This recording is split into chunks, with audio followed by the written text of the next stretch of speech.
Maligayang pagbabalik, ang tema ng pelikula ay itinakda sa isang advanced na futuristic na mundo. Ang virtual reality ay maihahalin tulad na sa totoong mundo o higit pa, salamat sa mga modernized na teknolohiya. Isang malaking kumpanya ng teknolohiya ang nag-aayos ng eksklusibong virtual reality na laro, ngunit hindi alam ng publiko, anuman ang mangyari sa larong ito ay mangyayari rin sa totoong mundo, na ang ibig sabihin ay kung mamatay ang manlalaro sa laro, mangyayari rin sa kanya sa totoong mundo. Isang umaga, 8 sibilyan mula sa New York City ang tinawag at binigyan ng pagkakataong manalo ng $100,000 dahil sumasang-ayon sila sa beta test ng bagong virtual reality na laro. Kahit na random at sketchy ang alok, lahat silang 8 ay nagpasya na kunin ito at makarating sa ibinigay na address. Sa pagkikita nila ay nalaman nilang lahat na sila ay mga matatag na manlalaro. Tinatanggap sila ng organizer ng laro sa pamamagitan ng one-way na anunsyo upang mabawasan ang pakikipag-ugnayan ng mga manlalaro sa ibang tao. Sinabihan silang pumirma ng kontrata bago magbihis ng kanilang baluti. Ang mga manlalaro ay pinapayagan lamang na gamitin ang pangalan sa laro ng bawat isa at panatilihin ang personal na pakikipag-ugnayan sa pinakamababa. Nagsusuot sila ng mga motion suit bago maskan at isuot ang kanilang baluti. Kumukonekta ito sa kanilang suit at nagiging isa sa manlalaro. Ang armor ay binubuo ng 54 na motion sensor na tutulong sa mga manlalaro na gumana ng maayos sa virtual na mundo. Idinisenyo ang mga ito upang hayaan ang mga manlalaro na maranasan ang pinakamalapit na posibleng karanasan sa modernong pakikidigma. Agad na nagbihis ang lahat maliban sa isang manlalaro na nagngangalang terrorist. Nagdadalawang isip siya dahil sa pangalan niya na dapat ay ironic. Nag-aalinlangan din siya sa teknolohiyang susubukan nila at sa tingin niya ay maaaring nakakapinsala ito. Ang iba ay humihiling sa kanya na bumalik sa bahay ngunit ang mga pinto sa silid ay hindi bumukas. Lumalabas na hindi magsisimula ang laro nang hindi sumasali ang lahat ng manlalaro. Sa kalaunan, kumbinsido si terrorist na sumali sa iba. Nagsisimula sa baluti at pagkatapos ay ganap na nagbabago ang silid. Ang puting modernong interior ay pinalitan ng mga simpleng pader ng isang abandonadong gusali. Napailing ang mga manlalaro dahil parang nag-teleport sila sa ibang lugar. Hindi lang sa dingding kundi ang kanilang mga damit ay nagpapalit din ng uniforme ng hukbo at ang kanilang mga tato at anumang galos sa kanilang katawan ay nawawala. Sinubukan ng isang manlalaro na hawakan ang mga bote ng beer na nakapalibot ngunit dumaan ang kanyang kamay sa mga iyon. Binuksan ng isa pang lalaki ang kanyang helmet upang makita kung nasaan siya at sigurado, nasa parehong silid pa rin siya. Isinuot muli ang helmet, sumama siya sa isa sa harap ng bintana. Sa labas, isang chopper ang nakikipaglaban sa gitna ng isang nawasak na lungsod. Ang isang manlalaro na nagngangalang Reaper ang pinakanasasabik sa lahat. Siya ay nangangarap na maranasan ang antas na ito ng virtual reality araw-araw. Ang excitement niya ay parang tanga sa harap ng lahat pero parang wala siyang pakialam. Habang iniisip nila kung ano ang susunod nilang gagawin, lumitaw ang kapitan ng hukbo at inutusan silang tumayo ng malapit. Lahat ay natatakot sa lalaki ngunit napagtanto nilang hindi siya totoo. Kapag tinanggal nila ang kanilang mga helmet, bumalik sila sa puting silid na walang kapitan sa paligid. Ang mga manlalaro, na namangha sa teknolohiya, ay nagpasya na ipagpatuloy ito upang galugarin. Kumuha sila ng baril bawat isa at sinubukan ang pagpapaputok sa mga bote. Nang makitang naging irresponsible ang mga manlalaro sa paggamit ng baril, binaril ng kapitan ang isang lalaki na ipinakita sa kanila na ang kanilang sandata sa katawan ay nawasak sa isang tira. Binalaan niya sila na huwag matamaan sa pangalawang pagkakataon at ipinapalagay ng mga manlalaro na matatanggol sila kung gagawin nila. Ipinaliwanag ng kapitan na ang kanilang gusali ay nasakop ng isang grupo ng mga bihasang terorista. Ang layunin ng manlalaro ay labanan sila at makarating sa ground floor. Ang bawat isa sa kanila ay binibigyan ng medkit na makakatulong sa kanila kung sila ay nasaktan. Nagsisimula ang laro sa ika-25 palapag at ang mga manlalaro ay nagsimulang tumingin sa paligid. Sa umpisa, excited sila at hindi gaanong nag-iingat pero hanggang sa may biglang sumulpot na terorista sa harapan nila. Mabilis na umiwas at pinatay ni Shooter ang lalaki na nagpapakita na siya ay isang sinanay na sundalo. Ang lahat ng iba ay gamaan ang pakiramdam na magkaroon ng isang tulad niya sa grupo. Mas maingat din sila pagkatapos nito. Ang panalo ay magdadala sa kanila sa antas na 24 na may kasamang banta mula sa mataas na boltahe. Nakakakuha sila ng isang kahon ng mga bagong armas dahil habang bumababa ang antas, tumataas ang mga panganib.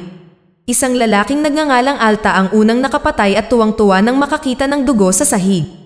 Siya ay nagiging mas marahas sa bawat putok at pumapatay ng maraming kalaban. Si Reaper ay nakakakuha ng pinakamababang patay at halos mabaril ng isang terorista bago siya mailigtas ni Shooter. Gayunpaman, sa proseso ay nabaril si Shooter at nawala ang kanyang baluti. Isang batang babae na nagngangalang Taylor ang nagpahayag na siya ay pumunta sa lugar ng kanyang kaibigan at hindi dapat kasama sa laro. Siya ay nagpanik at napaiyak habang ang isa pang batang babae na nagngangalang Mustang ay inaaliw siya. Biglang binaril ng 2 beses ang ikalimang miyembro ng grupo na si Cox. Bumagsak siya sa lupa at umiyak sa sakit. Ang iba ay nalilito dahil ang suit ay hindi dapat magparamdam sa kanila ng sakit. Kahit na tinanggal ni Cox ang kanyang helmet, hindi nawawala ang sakit. Agad siyang tinurukan ng medkit na tuluyang nakakatulong sa sakit. Sigurado siya ngayon na ang laro ay hindi tulad ng iniisip nila. Ang unang putok ng baril ay maaaring hindi makapinsala sa kanila ngunit ang pangalawa ay tiyak na papatay sa kanila. Ang ilan sa kanila ay nag-iisip na sila ay nasa isang reality show ngunit walang gustong magpatuloy sa paglalaro. Sinubukan ni terrorist na tanggalin ang kanyang helmet bago napagtanto na siya ay natigil. Sa gulat, sinimulan ni Alta na sisihin si Shooter sa pagsali sa death game. Bilang kapalit, si Shooter ay nagtungo sa ibang kwarto. Ang hindi alam ng mga manlalaro ay nagsimula na ang next level game na ang ibig sabihin ay dinadagsa ng mga terorista ang lugar. Bago pa malaman ni Shooter, binaril siya sa likod. Sa labas, ang iba pang mga manlalaro ay inaatake din ngunit nagawa nilang umiwas sa tamang oras. Sinubukan ni Taylor na tumakbo pababa sa mas mababang antas ngunit pinigilan siya ng laro dahil hindi sila pinapayagang bumaba hanggat hindi nila nakukumpleto ang kasalukuyang antas. Mabilis na nag-isip si Reaper at naghagis ng granada sa kalaban, sabay-sabay silang pinapatay. Nang tumahimik ang lahat, bumalik sila kay Shooter at nakita siyang patay sa pasilyo. Kinukumpirma nito na posible ang pagkamatay ng isang manlalaro at kinakabahan ang lahat. Kailangan nilang magpatuloy sa susunod na antas sa lalong madaling panahon ngunit iminumungkahi ni terrorist na subukang tanggalin muna ang kanilang mga helmet. Isang miyembro na nagngangalang The Chief ang nagbabala sa kanila na huminto ngunit hindi nakinig sina Cox at terrorist.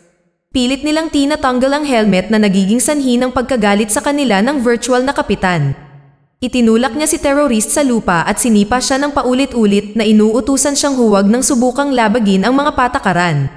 Sa wakas ay napagtanto ng grupo na ang tanging paraan upang makalabas ng buhay ay sa pamamagitan ng pagkapanalo sa laro.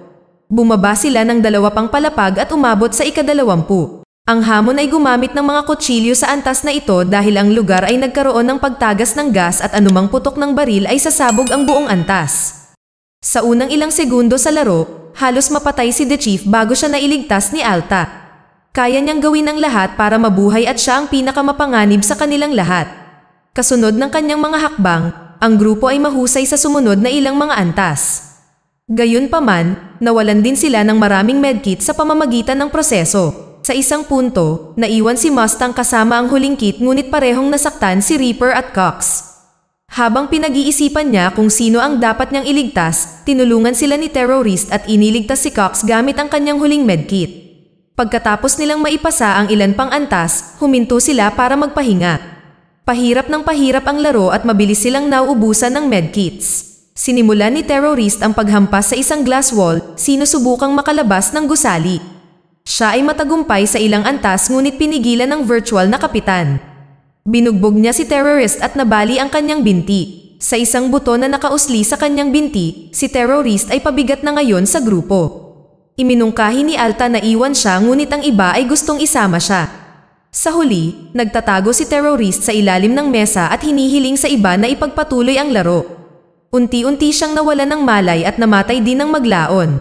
Sa susunod na antas, ang grupo ang higit na nahihirapan dahil sila ay nahihigitan ng mga terorista.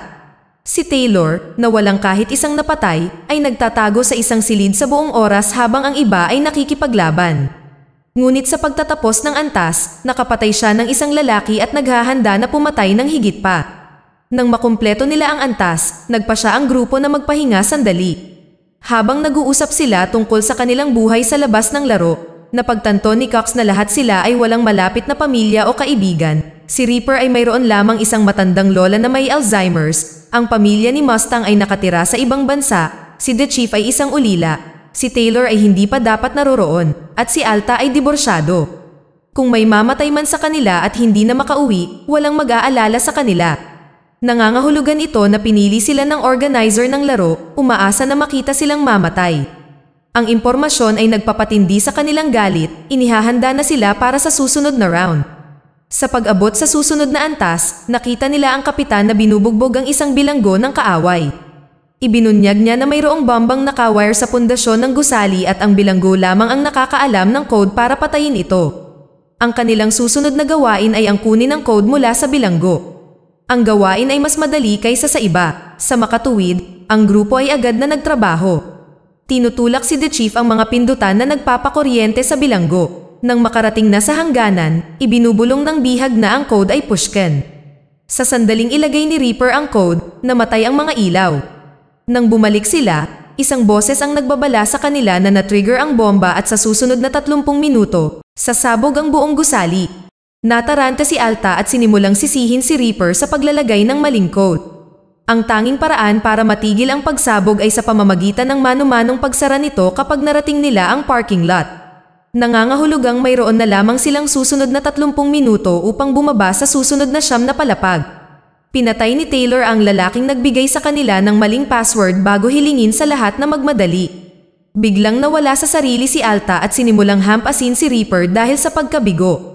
Huminto lamang siya nang binigyan sila ng kapitan ng kalamangan sa pamamagitan ng pagbubukas ng elevator para sa kanila. Huminto ito sa ikalimang palapag ngunit nagsasara bago makalabas sina Alta at Reaper. Kinakabahan sila kay Alta ngunit napagtanto nila na ibinababa pa sila ng elevator.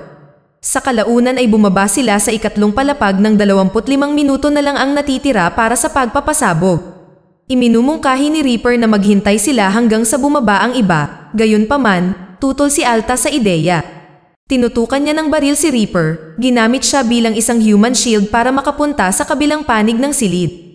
Sa puntong ito, gusto lang niyang makalabas ng buhay at wala siyang pakialam kung kailanganin niyang patayin ang kanyang mga kasamahan para dito. Hindi nagtagal ay nakatagpo sila ng isang kalaban at naubusan ng bala si Reaper. Sa wakas, siya ay binaril at napatay habang si Alta ay tumakas mula sa kanyang likuran. Sa pagtatago, hindi niya maiwasang umiyak sa taong kinabalingan niya ngunit hindi pa rin nawawala ang kagustuhan niyang mabuhay. Hindi nagtagal, dumating ang iba na nakumpleto ang 2 itaas na antas. Nahanap nila ang katawan ni Reaper ngunit walang ideya na kasalanan ni Alta ang pagkamatay nito. Pumwesto sila bago patayin ang iba pang mga kaaway sa ikatlong palapag. Pumunta si Taylor sa medical room para maghanap ng medkits at nakahanap ng isa. Gayunpaman, si Alta ay dumating doon sa parehong oras at sinusubukang kunin ito mula sa kanya. Nang mag-away ang dalawa, pinatay niya si Taylor at lumayo ng walang pagsisisi. Makalipas ang ilang minuto, tumakbo si Cox kay Alta at inaliw siya, iniisip na masama ang pakiramdam niya sa pagkamatay ng kanyang kaibigan. Ngunit pagkatapos, nakita niya ang patay na katawan ni Taylor at ang pangalan ni Alta na nakasulat sa dingding na may dugo nito. Nang malaman na siya ang pumatay, inatake ni Cox ang lalaki at nag-away ang dalawa. Sa isang punto, hinampas ni Cox ng fire extinguisher si Alta na napaniwala ang kapitan na sinusubukang tanggalin ni Alta ang kanyang helmet. Dahil nabigyan na sila ng babala sa pagtatanggal ng helmet, inatake si Alta at sinakal sa kanyang kamatayan bilang parusa. Ngayon, tanging si Cox, Mustang, at The Chief ang natitira sa 8 manlalaro. Naghanda sila at tumakbo pababa sa unang palapag, sa wakas ay nakarating sa parking lot. Napuno ito ng mga kaaway na paulit-ulit na nagpapaputok sa kanila. Habang matapang na sumusulong ang grupo, nabaril si Cox. Mayroon siyang medkit para iligtas ang sarili ngunit bago niya ito magamit, nakita niyang nabaril na rin si Mustang. Hindi nag-iisip si Cox bago gamitin ang huling kit kay Mustang habang namimilipit siya sa kanyang kamatayan. Ilang segundo na lang ang natitira bago sumabog ang bomba, tumakbo si The Chief patungo dito at naisara ito sa huling segundo. Ang mga helmet ay tumigil sa paggana at ang dalawa ay dinala pabalik sa puting silid. Biglang napalibutan si The Chief ng isang grupo ng mga sundalo pero parang hindi nagulat. Dito natin nalaman na siya pala ang organizer ng laro na pinaglalaroan ang buhay ng mga tao para sa kanyang kasiyahan. Bago mag-react si Mustang, siya ay pinatahimik at inalis sa lugar. Makikita natin na ang data tungkol sa mga patay na manlalaro na permanenteng tinanggal upang maalis ang ebidensya ng kanilang pagkamatay. Ang eksena ay nagbabago sa aktwal na paradahan ng gusali.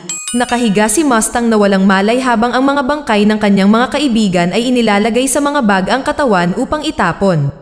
Pagkagising niya, nakatayo sa harapan niya si The Chief na may dalang bag na puno ng premyong pera. Gusto niyang makalimutan niya ang nangyari at i-enjoy ang buhay gaya ng ginagawa niya. Ang kailangan lang niyang gawin ay pangako na ilihim ang lahat at muli siyang papatulugin at iuwi. Nakakagulat, pumayag si Mustang at nagpaalam sa kanya. Isang lalaki ang dumating upang patulugin siyang muli, ngunit si Mustang ay nagulat sa kanya at lumaban. Sa kalaunan ay nadaig niya siya at binaril ang mga ilaw na ginawang madilim ang lugar. Sinasamantala ang kadiliman, pinatay niya ang lahat ng mga tauhan ni The Chief na iniwan siyang walang backup. Sa isang huling showdown, itinapon niya ang bag kay The Chief. Ayaw niyang gamitin ang pera na nagdulot ng napakaraming pagkamatay. Sa wakas, lumabas siya ng gusali bilang ang tanging tao na nakalabas na buhay mula sa laro. Subscribe ka na para sa marami pang videos na kagaya nito, pindutin na rin ang like button. And as always, thank you for watching.